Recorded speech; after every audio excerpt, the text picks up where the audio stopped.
broadcast network, AfterBuzz TV.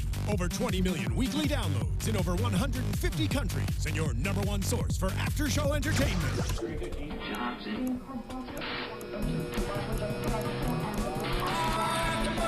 AfterBuzz TV, the destination for TV superfans.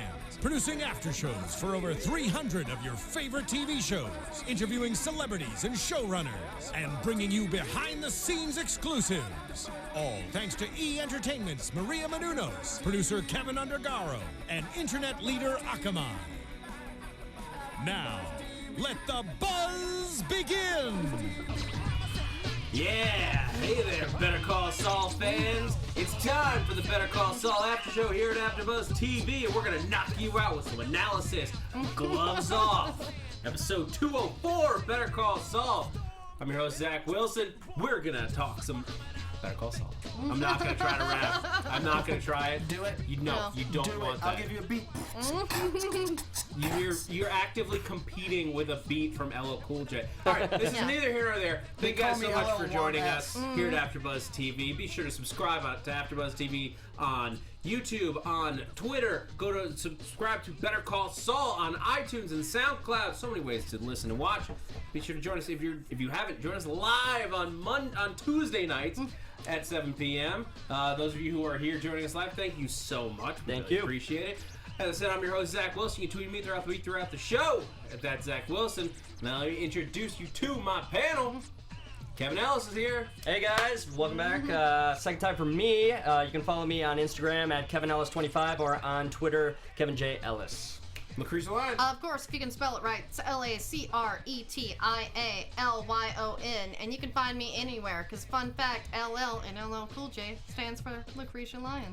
It's not actually accurate. It's very not at all. It's not accurate at all. We'll roll with it. Guys, Yeah. you can find me on Twitter at Stephen Lemieux. That's STPHENLEMIEUX on Twitter. And go ahead and shoot us any questions or any comments throughout the show. Fun fact, Stephen Lemieux, SL, is the LL from LL Cool J. Again, not a real fact. No. All right. The first L is silent. We have some fun facts to talk about tonight. Some fun Breaking Bad Easter eggs. Oh that my we're gonna God, point out. Tampico! Yes. Yes. We were gonna get to it. I'm so excited! It's the first time I've seen it and been like, I know it! We'll get to it. As I said, we got some fun Breaking Bad Easter eggs that we're gonna point out. We've got an awesome Mike storyline in this, and still like a really cool like payoff for like last week's setup of Jimmy's storyline with the commercial. Definitely. I feel like we gotta just like get to it. Let's talk about Mike. Because that's what's on my mind right now. Like, I rewatched the episode, like, I watched it last night when it aired, and I watched it again today, like, just before we came in, because, like, oh my God! He's such a badass! God. I mean, what did you guys think of Mike's storyline? Like, what were you thinking when it first started out? Like, when you just see him and Nacho meeting outside the taqueria, or across the street, rather. You just knew that stuff was going to go down. I was really hoping for a storyline that was as good, if not better, than the one that dealt with his son and getting revenge on the cops last season. And I think I was satisfied. Oh, yeah. Yeah, to me, Pimento was my favorite episode of last season, and this was just, as I said, I wanted a Pimento-like episode, and this was it. It was Mike being his badass self, because you know Jonathan Banks can pull it off. He's the only 70-year-old man that can pull it off, but he can. Yeah. Badass, and we Yes. actually learned something about Mike in the process, about his background, his Vietnam background, which we didn't know about. He can take a goddamn punch. Yeah. That's for one thing. I mean, I sort of always suspected it Yeah. about Mike, but now we have confirmation. I just, as you know, I've talked about it every episode. I'm rewatching Breaking Bad as I do this show, and it's just the last episode I saw was when his ear gets shot and he just picks it up and like Yes. he's trying to put it. I'm like, he's just such a badass. Oh, I can't argue with that. Yeah. No one's gonna try to fight you on. Well, maybe Tuco. What did you think of them opening the episode with him with half his face blackened? I loved that tease. To like go forward a little bit. Like, I mean, the Breaking Bad was always good at playing with time. I mean, the big one, obviously, I believe, is season 2 with the plane incident. Mm-hmm. I'd say it's the final season with the machine gun, and then No, I mean, they use it throughout. The plane is, okay. like, for me, the biggest example of, like, brilliant playing with time to, like, feed you a story piece by piece, and this is that on a smaller level, where you know he's gonna get the crap punched and like kicked out of him at some point, but it's like, how the hell did this happen to Mike of all people, who we trust to just never put himself in a situation like that, because he's so good at avoiding conflict unless he absolutely has to. And also just like, who beat Mike? Yeah, you're almost left thinking, like, what went wrong? Because we leave off the last episode, episode 3, thinking, all right, he's going to actually maybe take out a hit on somebody. So where did this go wrong? That was my thought process going in. Yeah, because I was wondering what happened to Mike. Did Tuco beat him up? And obviously he did, but it was Mike's plan all along. Because, yeah, to me, Mike is the smartest person on the show. He's always cold and calculated, and we love him for that. So it was like, obviously, you're wondering, how did this mess up? Was it Nacho? Whatever. But then you realize that's exactly what he intended to happen. And cracking up that PBR, putting it on his face. Oh. Can I ask though? Well, he put the carrots on his face too. Can I ask though? Did you guys think that it was Tuco as soon as you saw the boxing gloves? Yeah. The boxing gloves didn't connect for me. Really? Like, Okay. at least, I mean, not that I was like, I think I was too invested in like Mike. Okay. That like for my brain to hit that point the first time through. Got it. Agreed. But it pays off so well to have that little hint, because even up until right before he basically you don't figure it out. At least, well, when did you guys figure it out? Because I basically figured out what his plan was as he like pulled up and like hit his car. As soon as I saw the boxing gloves, I knew it was Tuco that was going to punch him. As soon as he made the phone call, I knew he was going to be the old guy getting beat up in the place. Yeah. Because on the phone call, he's literally saying, hey, there's an old guy getting beat up by another guy. And then he's right across from them. Yeah, oh that's my right. God, he's going to go start a fight with Tuco right That's now. right, the phone call. An innocent Mike voice. Yes. Hey. Oh, there's an old guy. It's I'm just a bystander passing by. I love that he intentionally was like mispronouncing the name of the street. Yeah. It's just one of those things where, you know, he timed it so well to know that exactly when the Albuquerque police would be there. Because you never know, like, are they going to get there in 5 minutes, 10 minutes? It's going to take them half an hour to get there. And I'm just thinking, okay, everything in my mind is of Tuco beating to death his subordinate. And even if you haven't seen Breaking Bad, you get a whole speech from Nacho talking about how crazy he is and how he kills people he likes. So the fact that Mike's becoming a person he doesn't like and they're getting in a fist fight, you're just, I mean, you have that moment like, you know, he survives, but like, how long can he last out against Tuco but still have the upper hand? Yeah, I mean, because you worry with Tuco that he really might have just like shot Mike. Yeah. Like, Oh, God, yeah. we saw him do a hit of meth, like while they were sitting there in the taqueria. Tight!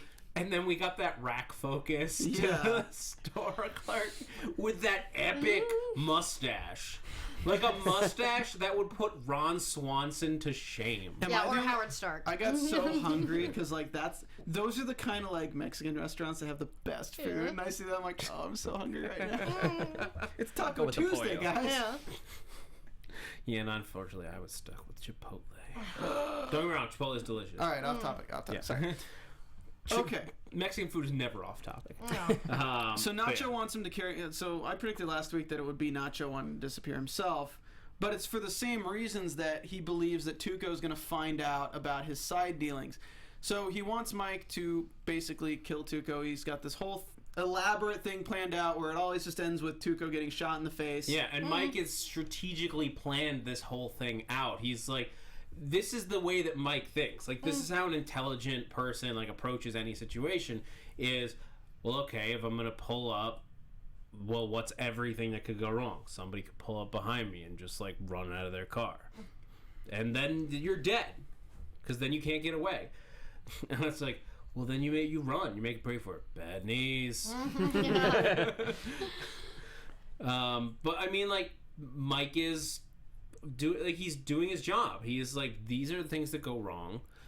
if I don't do everything I can to make sure that everything is in place before I get there, things will go wrong. Murray even calls out Murphy's Law. He's not even always just looking out for himself, too. I mean, he was literally looking out for Nacho when he was telling him, like, hey, if you knock off your boss, the Salamancas are going to come for you. No, like, no matter what, they're going to come for you because they're going to look at who hit off their own. So, I mean, when it comes down to it, Mike still, he has a heart, but he's got that calculation to him that we see when, you know, we figure out that he's actually a Vietnam vet. And I think that might have played a role in maybe his decision not to actually make the kill, because you can tell that he was a little bit more troubled and he was thinking a little bit more once the M40 was introduced. He was kind of like, yeah, this brings me back a little bit. And he was talking about the warped wood, and it was like, suddenly he just changed his mind. Before it was like, you know, you felt like he was going to go for the hit, and then all of a sudden, no.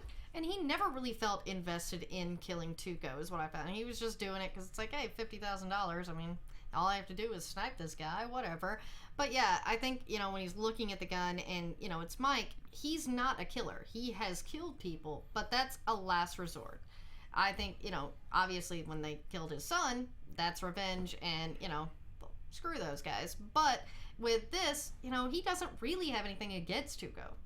Yet. Yeah, I mean, he knows he's a bad guy, and that's the big debate. Is Tuco worth killing? Like, I mean, Mike, because bringing up the Vietnam thing is like a lot of people that went through that are like they didn't want to be killing people, and so to take one more life is another it's another tally on their record of like, I killed somebody I didn't necessarily need to kill. And how cool was that, the gun scene, by the way? Like, little Breaking Bad reference here, because it was, I think his name was Lawson, the guy that was with the sniper rifles, also was the guy who dealt Walt his pistol in Breaking Bad when he's like trying it out, like how fast can I like take this out of my jacket? This was so weird for me because again I just watched that scene, so I'm like, wait, has this guy been in Better Call Saul before? I'm like, wait, no, I literally just saw that in the series from the future. It was a really weird moment. I just think that if you look at the reasoning that Mike brings to Nacho, he says you can't keep secrets, and if you can't keep secrets, they're going to know that it's you. The cartel's going to find out.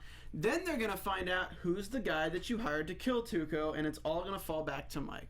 So if there's a way to make it not fall back to Mike with the cartel and get rid of Tuco without having to kill somebody, because, I mean, to be honest, the whole plan they had was a little bit shoddy at best. It was a grassy knoll Kennedy situation. I mean, to be honest. So I think it was very smart to always look at a situation from what's your goal and what do you want out of the situation, as opposed to this is what I need to do to get that. Yeah. Think of all the paths you can take to get your goal instead of just thinking, okay, this is the path to get that goal. I don't know. I like that he didn't go out on the hit. I like that we didn't get some hit gone wrong situation, Born Identity style. Like, that's not Mike. Yeah. No, he gets the job done. Yeah. He gets the job done and he does it efficiently and safely. I mean, the difference is between the Mike that we know in Better Call Saul and the Mike that we know in Breaking Bad is that the Breaking Bad Mike is very much willing to do whatever it takes. Like, he's much more involved in this criminal underworld and willing to kill, like, when he needs to, for his own protection, for money in some cases. He still has a code of ethics, but I think they are loosened by the time we get to the period of Breaking Bad. And that's what's really interesting for me, is to see this character.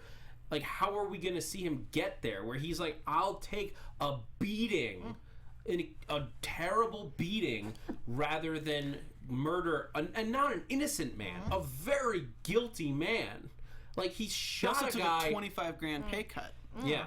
And that's how much he cares about doing what he perceives as the right thing. But this all leads to his relationship later on with Gustavo Fring. And you look at all the characteristics of Gustavo. Is it Gustavo, right? Yeah. And he is a very methodical person. He doesn't do anything without reason. And the way Mike is handling these situations directly ties to, if somebody was to hear about this person handling the situations, you would be impressed by their forethought of what could happen. How can I handle this with the least risk possible to me and my employer? And I think that really goes to show that we're going to continue to see in Mike where is it the easy way or is it the outside the box way that leads to the best possible outcome? Yeah, and I think that's sort of how he and Jimmy are coming together because Jimmy McGill is this outside of the box thinker. And I think that, when they sort of more team up, that's where he starts to get this, thinking through these different scenarios versus his, calculating way of doing things that we see now that doesn't involve violence as much. And for Jimmy, it's the ends justify the means. When you see Mike, though, he's actually thinking about the means in order to get to the end. Well, Mike's an ex-cop, right? So Mike understands how the police force works. Team him up with Jimmy, who's a criminal lawyer. You're becoming one. It's kind of, you got the guy who can deal the footwork, who knows how to be outside the police's work, and then you have the lawyer who knows how to be within the realms of the law to protect whatever he did that is in a gray area. So it's a great team. Yeah, Definitely. I mean, it's a match made in heaven. Criminals and a criminal lawyer.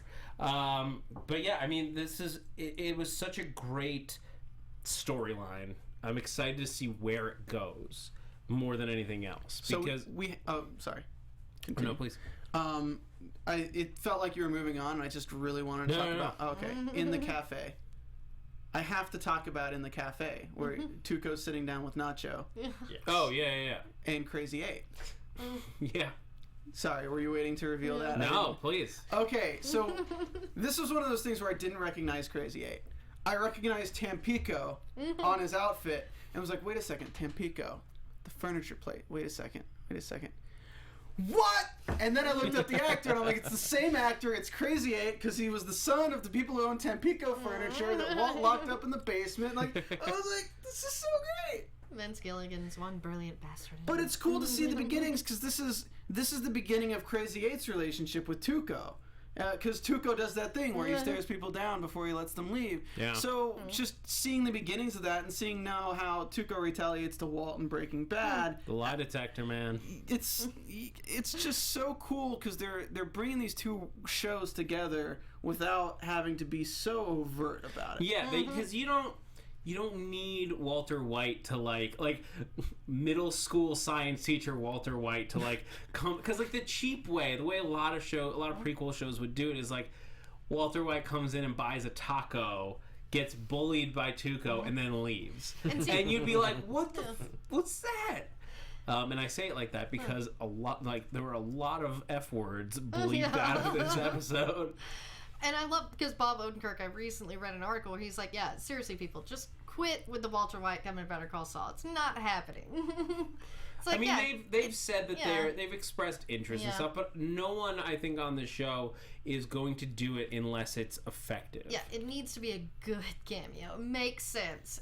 Because even if we have Badger or Jesse or Skyler, just somebody, it has to make sense. It's the little things that we like. Yeah, Badger would be a fun one. He's minor enough that you could just see him in his early days and it'd be fun. I'd like to see what's his face, not Badger or the other guy, not Skinny Pete, the other guy who got, I don't want to say because it's a spoiler, but yeah, the other one who's not around in the end of the season because he's still going around. But this is kind of news and gossip, but it's not really. But Jesse Pinkman, as we all know, is Aaron Paul, actually did an interview where they asked him if he'd want to be on Better Call Saul, and he basically said it is my dream to be on Better Call Saul. I would do anything to be on that show. Yeah. So again, don't force it because he's such a strong part of Breaking Bad that anything, it would be fun, but it could also be so, that line of feeling cheap and feeling cool is so thin. And it would be so easy to fall on cheap. Sorry. Gordon Tremeshko in the chat says it was Combo. It was Combo. That was the name of the guy. Yeah.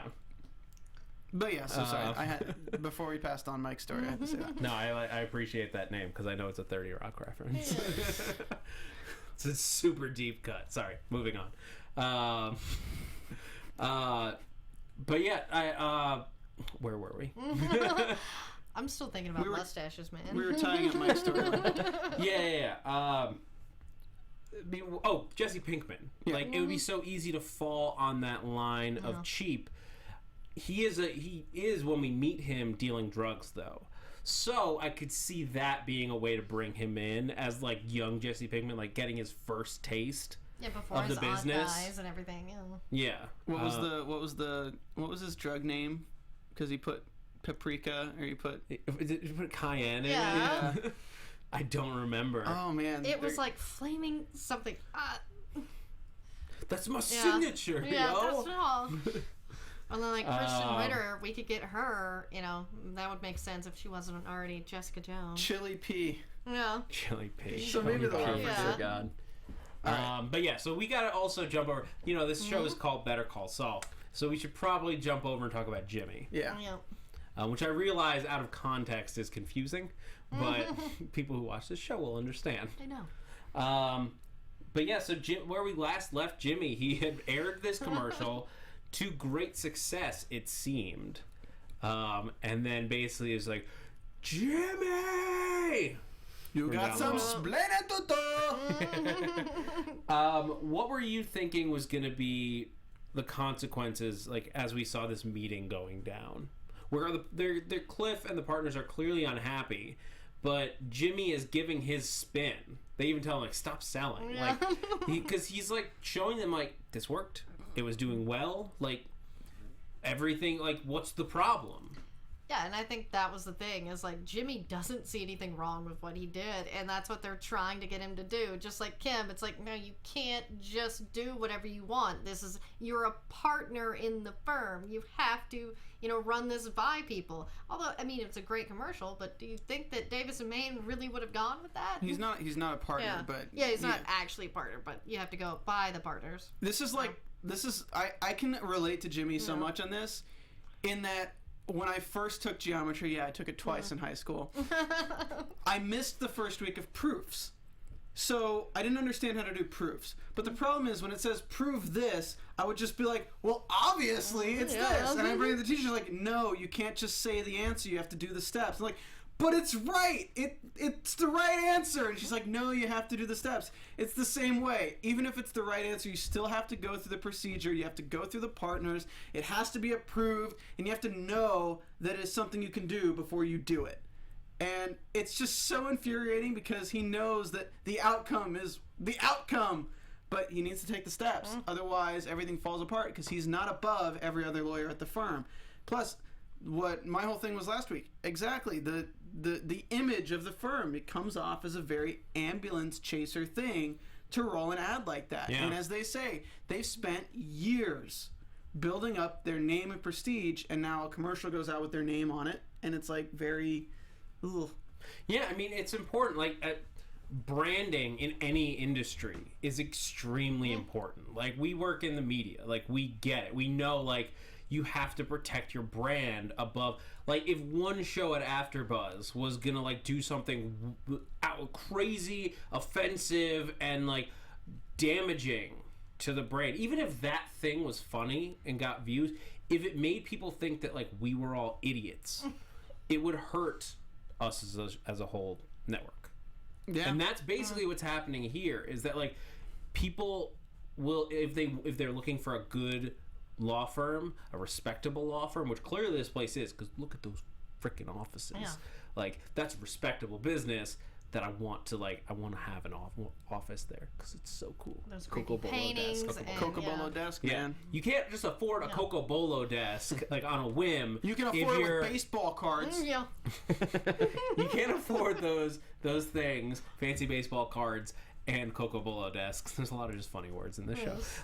If you're not getting high-end clients who don't want somebody flashy, they want somebody effective.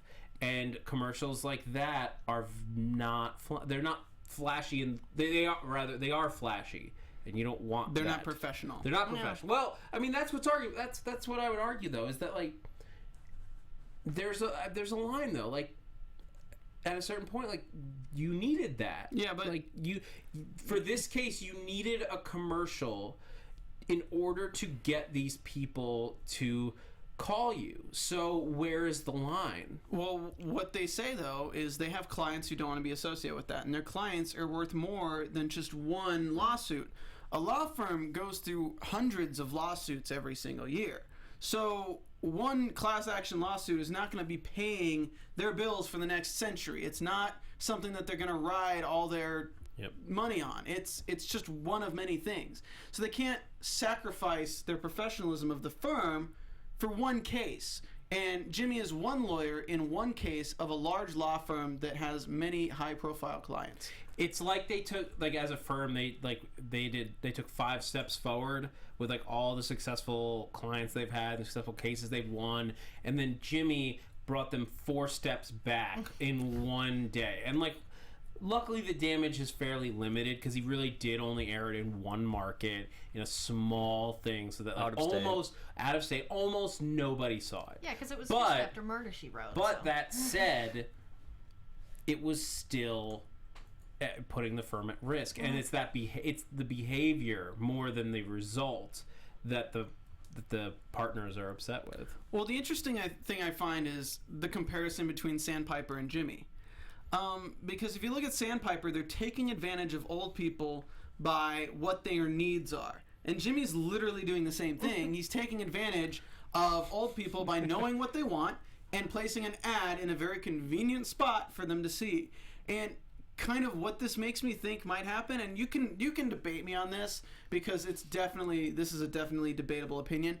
But do you think that Jimmy could possibly, after leaving Davis and Maine, in this season, well, assuming he leaves Davis and Maine or is fired from Davis and Maine, in this season, become the criminal lawyer and become a defense attorney for Sandpiper in the class action lawsuit? Oh, I hope not. I would know. I mean, on bare bones, that would be called out for.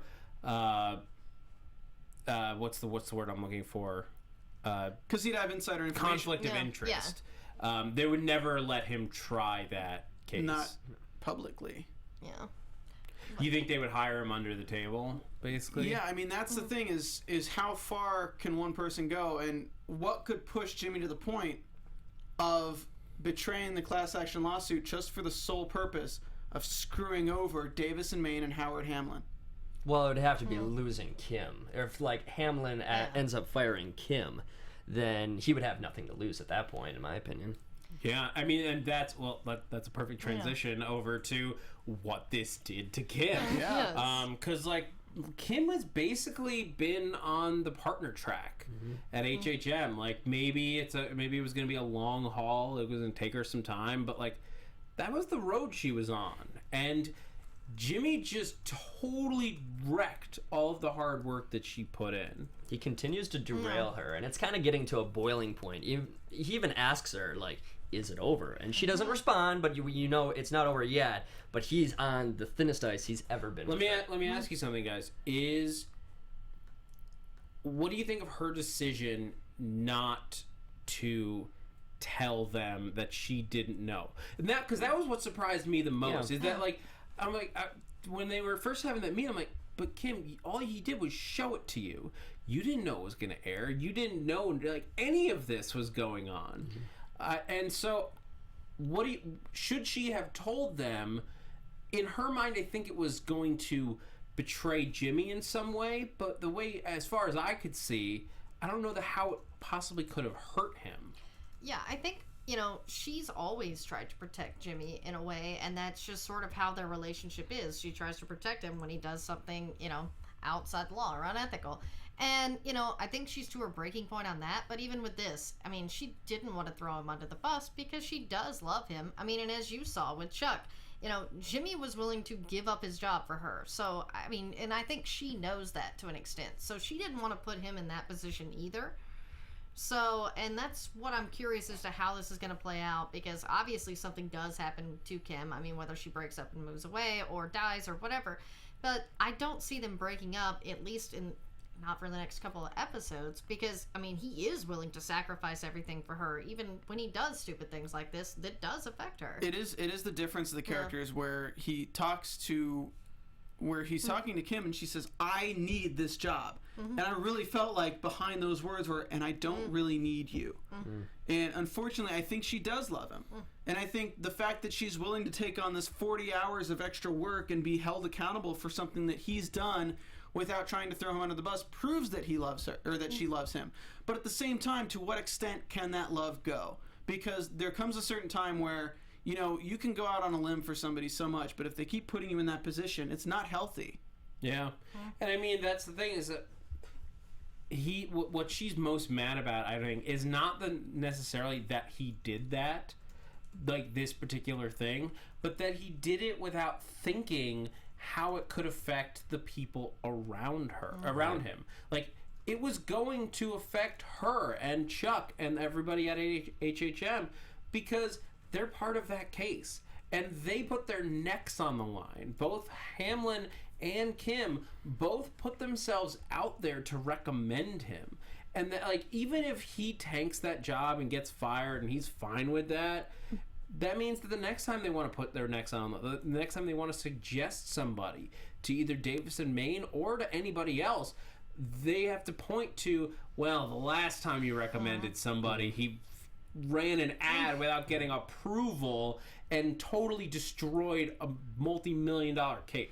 Like, stuff like that is huge, and it just shows that, like, Jimmy, as much as he's well-intentioned and he's very smart, like, all of his moves are so well thought through in terms of strategy, but not very well thought through in terms of effect.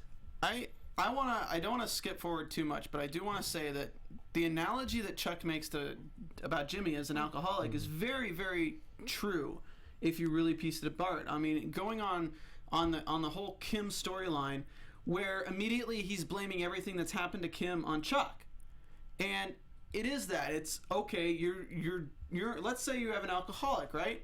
And they're drinking and they go and drive a car and they get in a car accident. You can have people who will literally blame the people they were drinking with, saying, "How could you let me drive my car?" It's not their responsibility that you went out and drove a car drunk. It's your responsibility. Jimmy just tends to think other people are responsible for his mistakes, unfortunately. Well, and that's part of his relationship with Chuck, too. I mean, he tends to blame all of his problems on Chuck because he's his little brother, and that's just what they do. It's never their fault because Chuck's always been cleaning up his messes. So in a way, that's how he sees it, because of course he believes he's right or he wouldn't be saying it. And that's the thing, is why Jimmy is sort of relatable, but it's also like, dude, seriously, you're gonna lose everything if you don't sack up and take responsibility. Yeah, but I don't think he cares about that. I think he just cares about Kim. Yeah. Well, this was the first episode where I truly felt like, all right, Jimmy, how are you not understanding this? How are you not understanding, like, the consequences of your actions? I thought he was just naive at first, and then it just kind of came to a point where, especially when, again, not getting ahead, but like with this argument with Chuck, it's like this man just does not understand the difference between right and wrong, and what this is going to have an effect on his personal life and his professional life. He's willing to sacrifice his professional life for his personal life.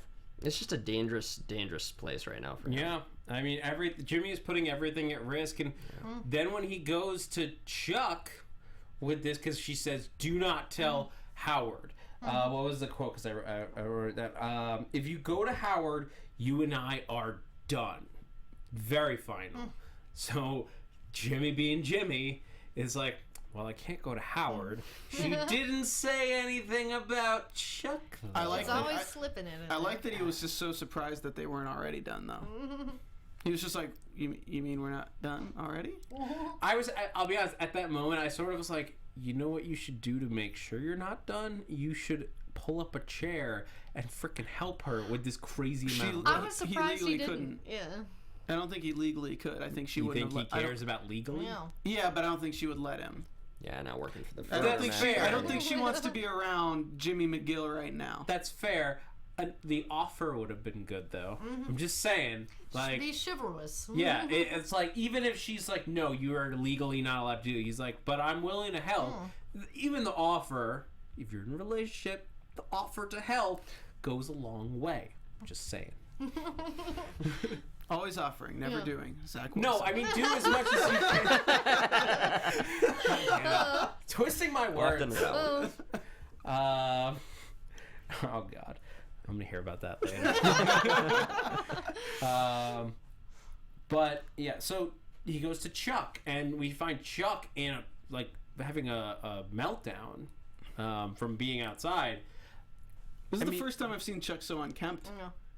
Like looking crazy, looking straight up Einstein. Yeah, he's in a suit, curled up in a space blanket, like basically like shivering, like he's like has like 105-degree fever. And we all, I mean, at this point we know it's all in his head, but doesn't make it any more real for him. Well, and what I love, and this just shows that Jimmy McGill is still the guy that we love and that's nice to old people and loves Kim and even cares about Chuck, because he doesn't start in on him immediately. He leaves his phone in the mailbox just like, you know, he would any other time, even though he's pissed at him. Gives him water. Yeah, he gets him water. He puts the blankets on him, you know, extra ones. He still cares about his brother, just like he still cares about the Sandpiper people and Kim. And it's just, you just see this good Jimmy, and you're like, and then he turns into, Chuck, it's all your fault. Just one little thing I'd like to point out that I kind of caught, but did anybody else notice that that Chuck was actually wearing a watch? He was wearing a watch when he was laying down, and I don't know if he just doesn't have a battery in it. But he knew what time it was too. I did notice that. And I will also point this out: when I was actually watching in the gym, and so they had subtitles on the television, and as the final scene ended between clock ticking, the closed captioning, yeah. I'm like that is, and I heard it too. I found that really interesting. Well, a lot of clocks and a lot of watches are run on wind up. So it wouldn't have been electronic. I'm assuming he just had like a Swiss wind up like style watch or something. A digital or electric. Yeah.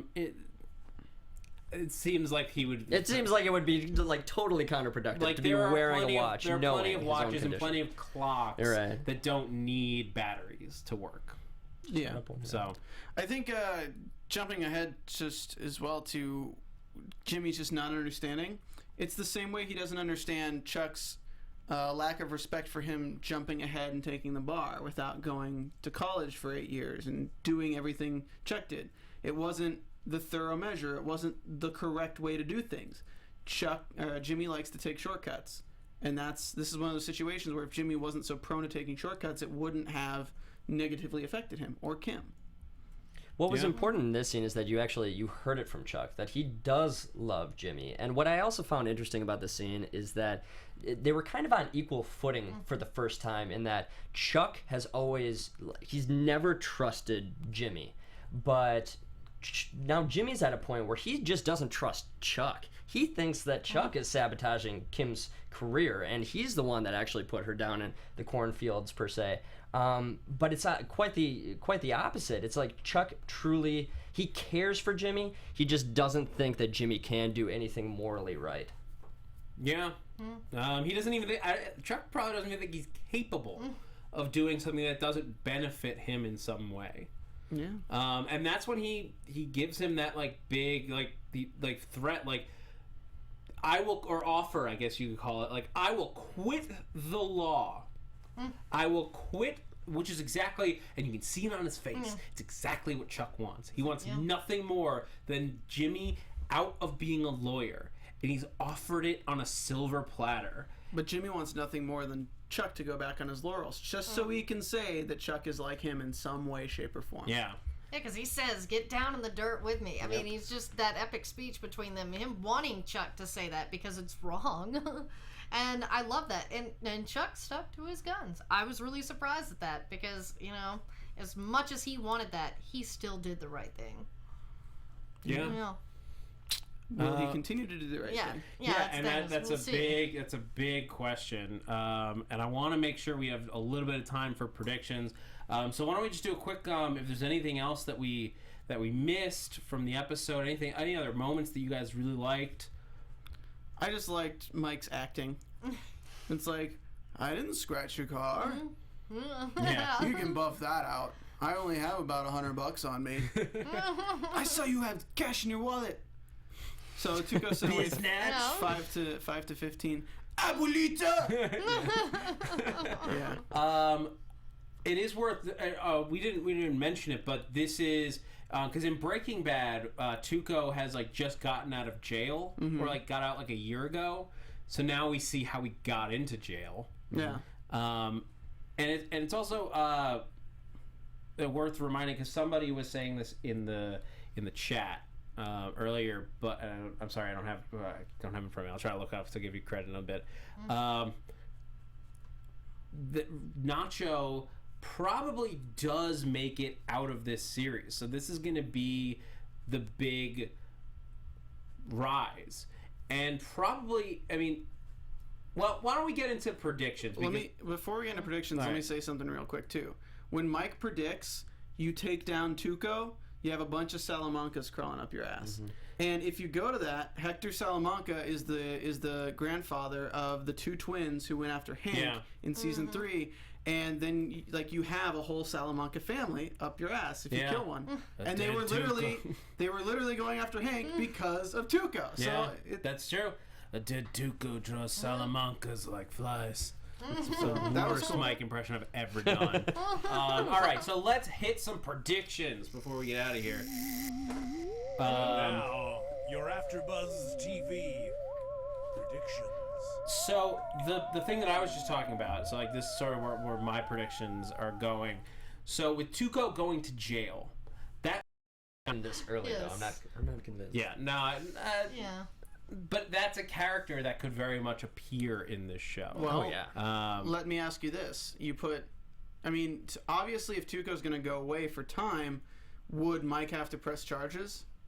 I think they addressed that in this episode because he had his gun. Because Nacho asked, "Are you going to have to testify?" Oh, you're right. And the police Mike had witnessed the basically, felony. like, I'm not sure about the. I'm sure that I'm sure they did the research on how this works. I don't know enough about the law, so I guess just because the police were there, he could just say, "I don't want to testify," and that's enough. Yeah. I'm not sure how that works with like facing your accuser. Yeah, witness stuff. protection. But if maybe the name it's actually something. has to Maybe be- it's something like that. I don't know. But I'm sure that I look. I'm not up on my 2002 New Mexico legalese. So I'm sure it's fine. You are obviously not fit to do this after show. It's like, you don't know the penal code? What? But I want to say one more time, thank you guys so much for joining us here at AfterBuzz TV for the Better Call Saul After Show. Thank you to those of you who are watching on YouTube, those of you who are listening on iTunes or on SoundCloud. Thank you to those of you who joined us live. You can join us live every week on Tuesdays at 7 p.m. We do it Tuesdays, not Mondays, because we want time to rewatch and really study this show because it's so good and it's so nuanced. So I want to say thank you to Maxington, Avery Johnson, J Squared Designs, Sunny Day Tea Factory, Jason L. Who else is in here? Gordon Tremeshko, Penfold. If I missed anybody, I'm sorry, but thank you guys so much for joining. I hope we'll see more of you guys next week. So until then, why don't we let everybody know where they can keep up with us? Why don't we start with Stephen Lemieux on the other end? Hey guys, follow me on Twitter at Stephen Lemieux, STPHENLEMIUX. Again, guys, if you can spell it right, it's LACRETIALYON, and you can find me anywhere, because there's only one. Kevin Ellis, the Kevin J. Ellis on Twitter, Kevin Ellis25 on Instagram. You guys can find me on Twitter, Instagram, YouTube, all those places at that Zach Wilson, ThatZachWilson. Also here at AfterBuzz, Agents of S.H.I.E.L.D. comes back tonight. I'm so excited. It's a mid-season premiere. There's all kinds of crazy and human stuff going to happen, and we're going to bring it to you with some crazy commentary. I can't wait to do it. And Daredevil is coming back soon. Yes. So until then, guys, I'm Zach Wilson, and thanks for geeking out with us. I gotta run down. From executive producers Maria Menounos, Kevin Undergaro, Phil Svitek, and the entire AfterBuzz TV staff, we would like to thank you for listening to the AfterBuzz TV network. To watch or listen to other after shows and post comments or questions, be sure to visit AfterBuzzTV.com. I'm Sir Richard Wentworth, and this has been a presentation of AfterBuzz TV. Buzz you later. The views expressed herein are those of the hosts only and do not necessarily reflect the views of AfterBuzz TV or its owners or principals.